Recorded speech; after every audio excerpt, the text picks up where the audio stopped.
Subnautica. As you may know, this game contains a lot of biomes, more or less deep, big, common, or beautiful. Located in these biomes are some very useful stuffs, such as resources, materials, wreckages, entrances, also some not so good things, like these creatures, who can come in at all shapes and sizes, with their goal being to prevent the player's progress and sometimes annoy them to the point of uninstallation. These guys can be very common and peaceful, or very rare and dangerous, so today we rank the top 10 rarest creatures in Subnautica, starting with the most common and ending with the rarest. And I guarantee you, even the most experienced Subnautica gamers will not guess the rarest creature. And if you do, I'll insert this mouse into my mouth. First up, we have the bleeder. This parasite is not only small, but extremely sparse in their population, meaning they have the same appearance as my bitch. They apparently are found in 3 different biomes, but I've only seen them in one, being the Aurora, where they are found slowly disintegrating due to overexposure to radiation. This would most likely be the only time where you would notice, let alone care about these guys, making them our 10th rarest creature. Next, we have the blighter. This creature is quite rare, being found in one of the scariest biomes in the game, the blood kelp zone. Mostly why this creature is uncommon is that it's severely retarded. It's severely overshadowed by the other larger, more horrifying beasts that roam in the vicinity, such as the crab amp warp ghostfish. They're found pretty deep and aren't at all a threat, being small and insignificant, unlike other things. Next, in 8th place, we have the ghost Leviathan Juvenile. This creature is on this list due to its ability to ghost people.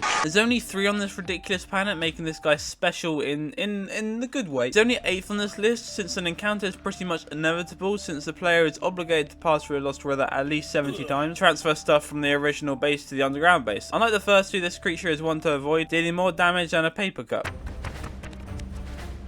What kind of paper is this? Next, in 7th place, we have the Sea Treasure Leviathan. Though these guys are packed very tightly together, they are quite difficult to find due to the fact that their biome is placed in a rather strange location that no one would visit on purpose, not even me. The great thing about these guys is that once you've gone out your way to find them, over 1,000 meters away from your life pod and hundreds of meters deep, you get the grand reward of watching them have a fat Next, in 7th spot, we have the Ghost Leviathan with only 3 in the actual map, and of course the additional 3 in the void. And then there's the eggs, but like, no. A lot like the sea treaders, you actually have to actively search for one of these guys, otherwise it is extremely rare to find one, and even rarer to get attacked if you know where you're going. But if you're clueless about your surroundings, you might have an oopsie daisies moment. Next, in 5th spot, we have the Sea Dragon Leviathan. There are a total of 3 in the game, located in Subnautica Hell, where they wander aimlessly, plotting, scheming, concocting, devising, brewing their escape to the surface, where they can doom us all by breathing fire in water. So an encounter with these guys is almost guaranteed. However, the rarity comes from their depth being located lower than the children in my base. But trust me, you do not want to go looking for these guys because scary and hurt. In 4th spot, we have the Emperor Juveniles. The rarity of these guys come completely from depth, where you have to basically complete the game before these guys even get released. Once they're outside like a pack of wild dogs, they can be found in 5 respective biomes where they can easily be tracked due to their size and speed. Achieving the top 3 spot, we have the cuttlefish. These guys start in egg form, where they can be found in various random locations where the player is intended to find and hatch them, like some sort of messed up Easter egg hunt for bioreactor fuel. So in total there are 5 of these guys, and their rarity comes from the Easter egg hunt, where these guys are hidden better than the money in my bank. Without a tutorial, the task of finding all 5 is not only tedious, but very tedious. In our 2nd spot, we have the Sea Emperor Leviathan. Yes, this guy isn't the rarest creature. Even though there is only 1 in the game and it's located at the lowest point in the map, the reason this creature is not first is that you'll always find it in the same location, albeit an awkward area to access, but still a place that's findable. Before going to the top 1, let's enjoy the honourable mentions: Crab Snake, Mesmer. Now for the rarest creature in Subnautica. If you haven't guessed it, it's you, the player. There's only 1 left, and there'll only ever be 1 until you discover how to install Nitrox multiplayer mod. But until then, the player is slightly rarer than the Emperor because the player is constantly moving and the Emperor is stuck in a deep box. Finding these creatures is very difficult, almost as difficult as building Subnautica creatures from memory. If that interests you, it will be right here. If not, feel free to disagree with me in the comments below. Just don't start freaking out, and I'll see you next time. Bye.